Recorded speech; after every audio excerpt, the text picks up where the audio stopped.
Hello, everyone, and welcome. We've got a brief episode of Club Baroness coming at you tonight. That's going to be for the round 5 and round 6 matchup review, as well as round 7 predictions.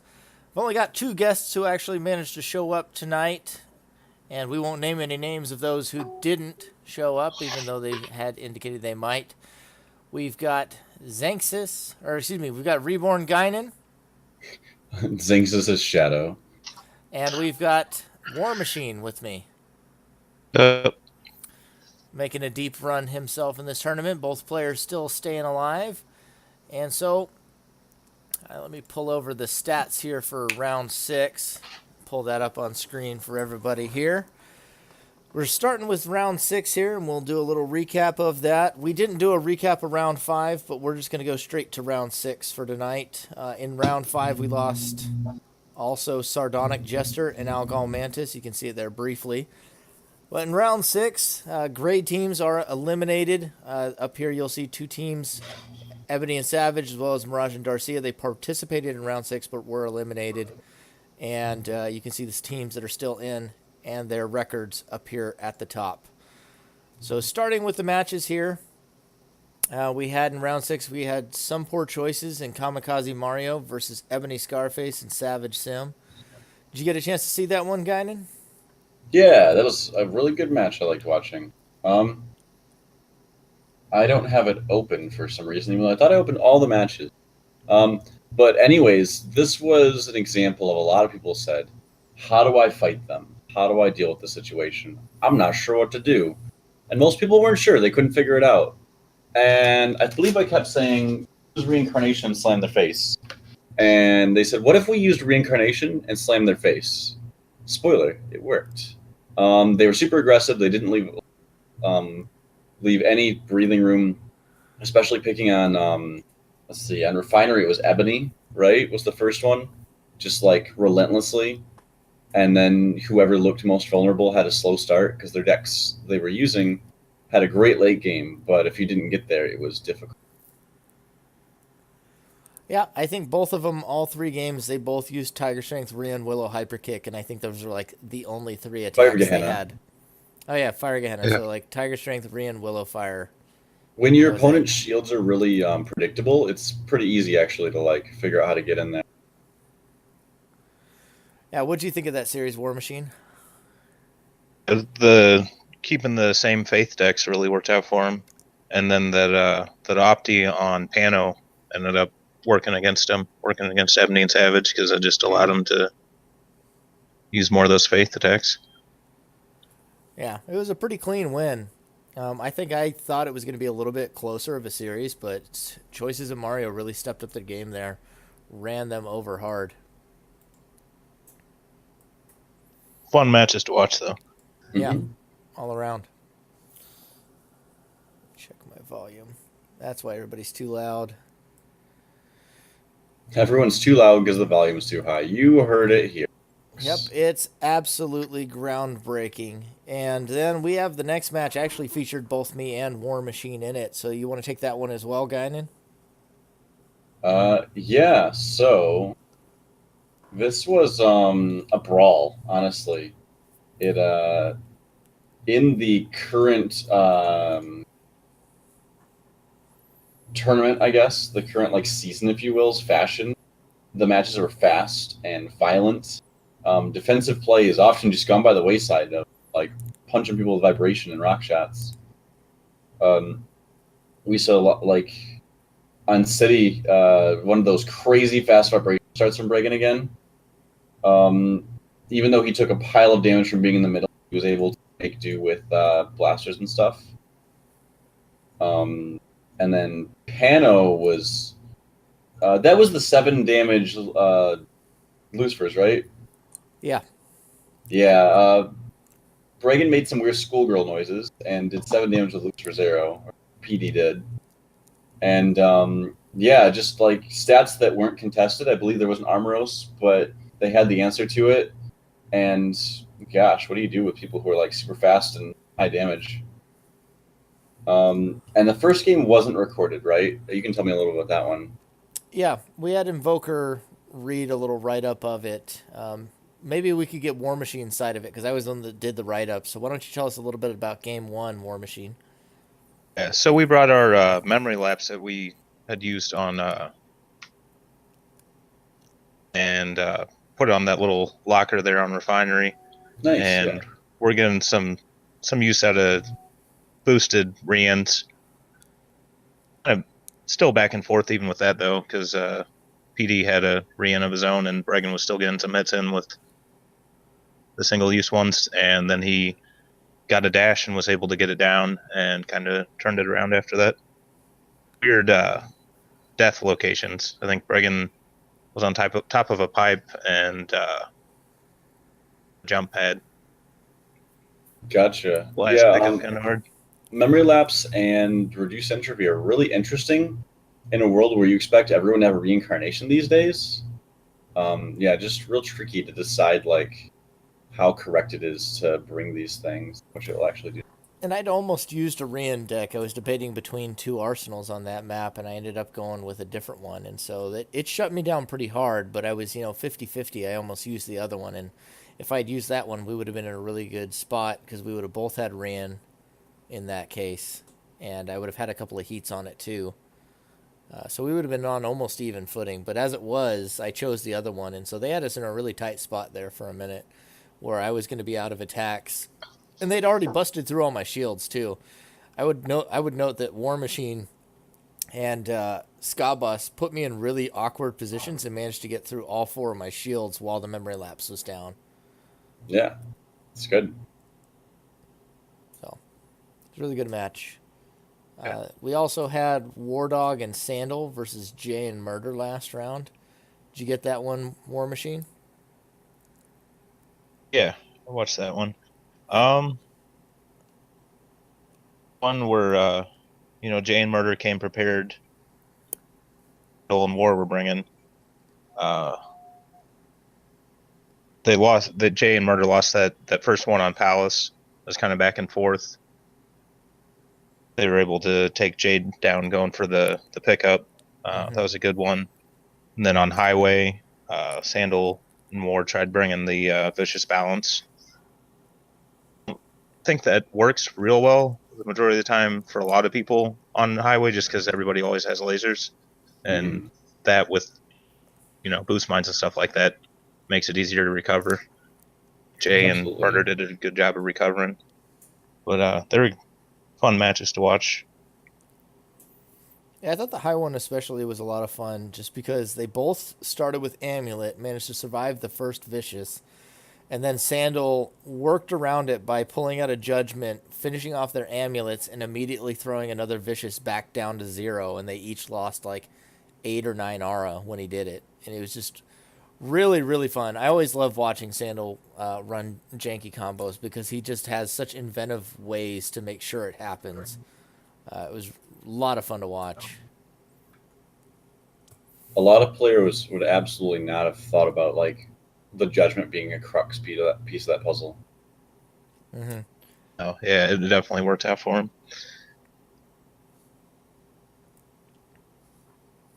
What about my match this week? You didn't have a match, but there was another match versus Rigged. Mirage and Sorry, go on. Garcia versus Invoker and Kanye. Did either of you catch that one? Yeah, it was pretty straightforward for the most part.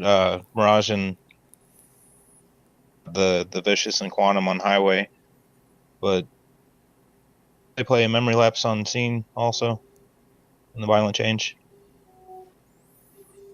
Invoker and Kanye were just attacks and lasers and Arcane on Highway, and then Faith stuff on Palace and more lasers on Scene that really helped him out. Yeah, if I remember, it was a think that was another one. win. Mirage and Garcia put a pretty nasty fight, though. I think that's another one. They came close to a lot of like dirty locks, but just didn't get it. But Especially level on race is hard to pull off there because of the lasers. Mm-hmm. Yeah, we saw a lot of different iterations of their Aura Race deck, and I felt like Each version actually got a little worse. I liked their first version they used against me the best, and I felt like the execution was just a little lacking. If they refined it a bit more, they would have been fine. But they kept changing it because usually when you do something like that, you still got to have a win condition, either killing the opponent or popping them out. And they kept skewing more towards killing the opponent, and I didn't feel like they were doing that very well. And I felt like they should have just stuck with the popping out and just kind of left the attacks on the wayside and played a more defensive game. Working like a vanishing light in there somehow would work better if you're going to bring it to highway too, because that really helps out the other team if they still have those lasers to hang on to at the low levels. Mm-hmm. Well, that does take us for round 6. We're moving into the late stages of the tournament, so we've had quite a few teams knocked off.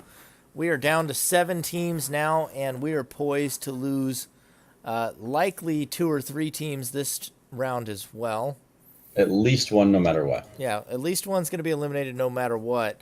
But very likely, I think, just based on records, at least 2, if not 3, on this one. So our remaining teams, do you want to run through the remaining teams and their records, Gaignun? Starting from the top, we've got Bregan skews the pairings 1, 2, 3 and PDDCM. After getting 7 buys in a row, getting to round 7. Actually, they've just smashed faces, haven't lost a game, and are 18-0 in games and 6-0 in matches, and they look pretty fierce. They are playing against Jay and Murder, who have played the fewest matches of the team still in the tournament, but previous tournament winner, so we've still got some angst, some fight left in them. They are on the possible chopping block. Sandal and Wardog versus Skaboss and Warmachine. Both of these teams, I think, were underestimated going to this tournament. They're on the brink. One of them will be out. The other one will still be feisty, I think. And gosh, this could be a really close one. I'm excited. And then me, Xanxus versus Choices and Kamikaze. There's going to be a lot of smack talk in this match. And Choices and Kamikaze have a lot to try to prove. And if they get this one, they're going to prove it. But they definitely are out of the tournament if they lose. And Kanye got a bye. Yeah, we got Invoker and Kanye still remaining. They got the bye this round. So that is going to be going down there. But yeah, I just wanted to run through the teams remaining. But let's talk about the matchups. Sorry, I did matchups and teams. My bad. Yeah, you kind of did both. So we got 2 teams remaining with 1 loss. That's Invoker and Kanye, Xanxus and Gaignun. 4 teams with 2 losses that are all on the chopping block this round. We can lose a maximum of 3, minimum of 1. We talked about that. That'll be Wardog and Sandal, Choices and Mario, Jay and Murder, Skaboss and Warmachine. And then we have the 1 undefeated team remaining. Let's talk about the matches. We'll just go up from the bottom. We got Invoker and Kanye got the bye, so then our first matchup is going to feature Skaboss and Warmachine versus Sandal and Wardog. Why don't you give me a little bit more thoughts on that one, Gaignun? So Sandal, known as the Jankspert, I just came up with that, but it's now an official title, is looking fierce with these aggressive decks that people just don't expect from him, and very technical play, understanding of skills, has led to both big fire Gehennas mixed with, I don't want to say, intricate combos. And that's going against Skaboss and Warmachine, who have fought their way through the good fight and are trying their darndest to handle this. I think, like I said, they were underestimated when they started, but I can't imagine going into round 7, people are going to think they don't have a chance anymore. All right. Why don't you give me a prediction? This one's really tricky. I think these teams are pretty close. I think they are the last 7 teams for a reason. And if I had to guess, based on how I've seen things go, I think I'm going to give us a 3-2 to Sandal and Wardog, but it's going to be a long, drawn-out battle. All right. I'm pretty excited to see this one, too. There's a lot of these matchups that I wanted to see. I really hope I still get to see. You know, I was glad I got to see Skyboss and Warmachine versus Kanye and Invoker. I wanted to see this round War Dog and Sandal versus Hmm. Invoker and Kanye. We didn't get that matchup, but I think we got an equally good one here between Skyboss and Warmachine. And assuming Sandal wins, then he would also have a chance to continue it on and face Kanye after. But Skyboss and Warmachine could also pull this off here. I played both of these teams actually this week because we had a little bit of a delay there. We didn't talk about the one, but I played Sandal the day before I played Skyboss and Warmachine. And while both of them ended up in a 3-0 fashion for me in PDDCM, I think Sandal and Wardog showed some more ingenuity, but when it came down to it, Skyboss and Warmachine were the ones that got us closer to a loss than Sandal did. They very nearly had us on Refinery, and had I fully Skabosh agree with not this. Yeah. died in the lift, it was a lot closer there. And I've said it before in other places, and just to enunciate it again, like I feel like Skabosh and Warmachine just have this kind of unique ability in the tournament that they kind of just put you off of your rhythm for whatever reason. Because like I'll look at their arsenals and I see a lot of places where they could improve and do better, and they're not doing bad by any measure. I don't want to make it sound like that, but like for whatever reason, like teams just seem to get off their rhythm when they're playing them, and I don't want to make it sound like luck because I feel like it's got something to do with the play style they have. Forces players, because it happened to me as well, forces players to get kind of off beat and off tempo, and they pick up wins off of it, and they've been doing it repeatedly throughout the tournament. And given that they've done that successfully almost every single round, I think I would give the opposite a 3-2 actually in favor of Skaboss and Warmachine, just because I've seen them consistently do this every round. I didn't see the refinery game against you, so I think that like that knowledge can definitely be a good argument for me. Like the other games were definitely close, so if it was as intense as you say, and I believe you, yeah, for sure. Well, and Warmachine, this is your matchup. Normally we don't give people too much talk time on their own matchup, but what are some of your thoughts going in against Sandal and Wardog? How confident do you and Skaboss feel going into this matchup? I'd say fairly confident. Not overly, but Honesty. I think you're talking about our synergy. I think one of my weaknesses is communicating during the games, and I was playing with War Dog earlier this week. He was talking, strategizing during the game a lot more than I tend to do. So I think maybe if we strategize that way within the game more, we might have a better chance. But Sure. yeah, I could see it going 3-2 either way. Okay. Confidence, but realism. I like it. The opposite It's of definitely going to Kanye. probably be the closest one, to be honest. So it'll be a good one to watch. I think that's going to be probably my favorite matchup of this round, honestly. I mean, I'm usually not super hyped about my own matchup. But that one might be a good one as well. But I think the Skaboss and Warmachine versus Sandal and Wardog is definitely the one that I'm looking the most forward to because it has the most riding on it, too, right? Not just one team on, because every matchup's going to feature one team on the verge of elimination, but that one, both teams, they're fighting to stay alive. I think it's the most even matchup too. Like it's going to be a really exciting one for me. Hmm. Moving on to the next one, we've got Xanxus and Reborn Gaignun taking on Some Poor Choices and Kamikaze Mario. Warmachine, why don't you introduce this one for us? Both obviously really good teams. Just this past week, I was trying to. I know Xanxus and Gaignun had the bye. I almost feel like I could see it going either way, but I kind of want to say 3-2 for Xanxus and Gaignun. Giving a real conservative estimate on there. Yeah, but I know Mario and Choices have been preparing for specific teams really well. I feel like they That's showed true. in the last round.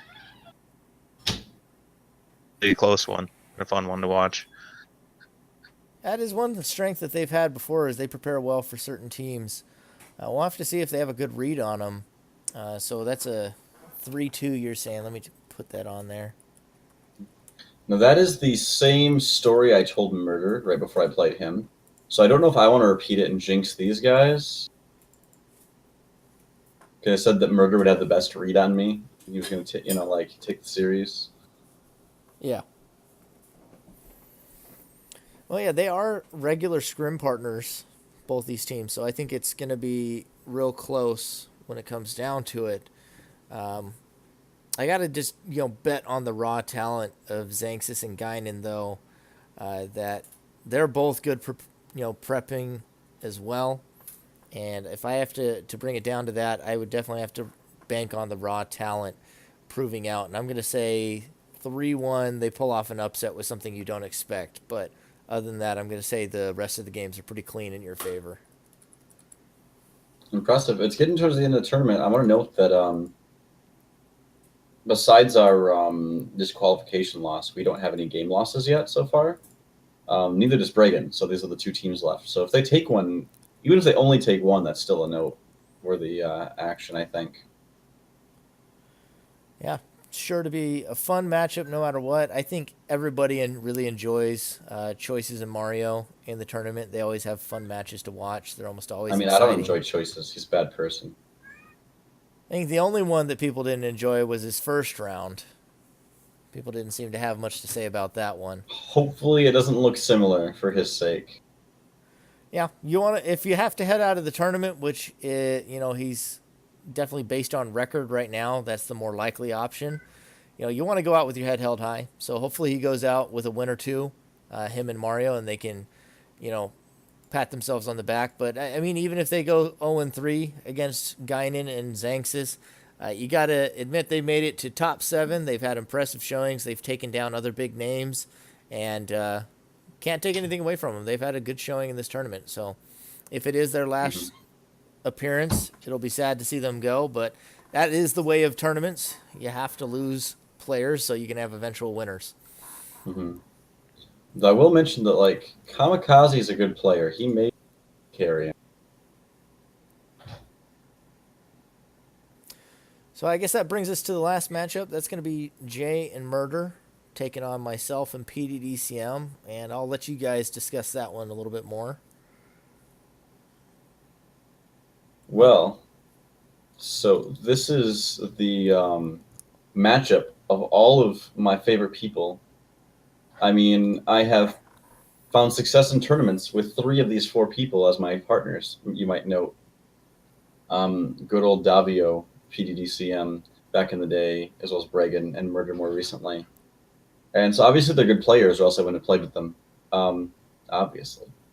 Gosh, right now, I'm going to tell you that Murder and Jay have been trying really hard, but have had sore luck.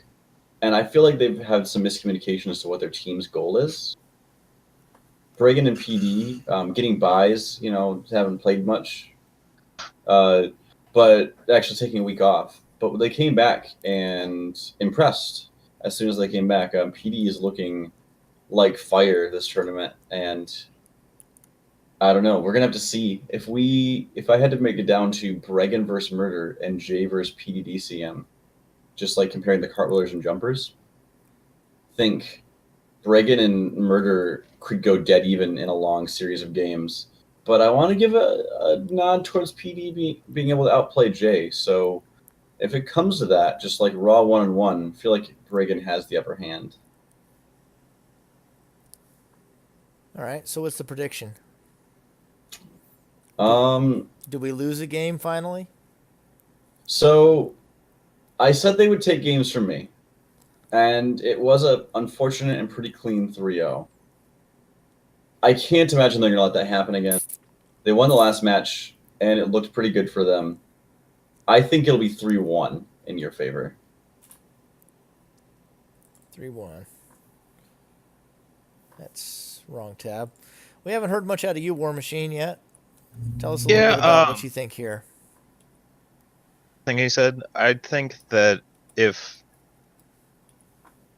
listening to I think it was their mixer stream or whatever before you had done the commentary on it, just listening to the end game commentary, Murder seems to be or whatever. I feel like maybe if he comes up with something, your game. Sorry, you seem to be Correct. breaking up kind of in and out. Just a little bit. Sorry. Is that any better? Yeah. So maybe if he brings, something that'll throw you guys off, and they have that good coordination with Murder kind of taking the lead. Say 3-2 for you guys. Okay. 3-2 in whose favor? Close. I'm I think still in not yours catching is what you're everything. saying, but it's a little hard to. Bregan's in yours. Sorry. Yeah. Okay. Both of you confident that my undefeated streak is going to end? I guess I did predict Gaignun's undefeated streak to end as well. But Well, we're down to the last few teams. Like, if it's going to happen, it's going to be here. Yeah, it's going to be towards the end. I don't know if I'll be able to realize the full anime dream and go 3-0 all the way through the tournament, but if I do, that'd be pretty cool. We're going to both 3-0 every round, and then when we play each other, we're going to get 10 draws and then all fall dead. Now, what we'll do is we'll try and recreate, the amount of draws I got versus some poor choices in the 1v1, and then we'll just quit and give up. We'll do 10 draws, and then we'll just go home. We're done. No satisfaction for anyone. We'll go 14 games, and first one to win a game loses. Yeah, exactly. You're only allowed to bring Snap, Invulnerability, and Dazzle, and Sword Slap. I want Trigger. Only on Refinery. Okay. You heard it here, folks. All right, well, that wraps us up for the predictions for round... What's this? Round 7. So that wraps us up for the round 7 predictions. We'll be going down likely to just 4 or 5 teams by the end of this round. So that'll pare us down to the last couple remaining teams, and at least we know 3 teams for sure are going to be in the next round. Myself, Gaignun, and Invoker of Legend and Kanye are definitely going to be in the next round. And we'll have to see which of these other teams on the chopping block will be able to join us. And it's going to be an exciting week. Hope you all tune in to the matches. Do either of you have any other topics you'd like to talk about before we sign off? I think of. All right. Well, thank you, anybody who's tuned in live. And for those watching the VOD, thanks for your support. And I love all you guys in the community. I hope you have great matches this week. And if you are still in the tournament, and just having fun watching it if you have been eliminated or if you're just watching on the sidelines. Thanks again, everyone, and have a good night.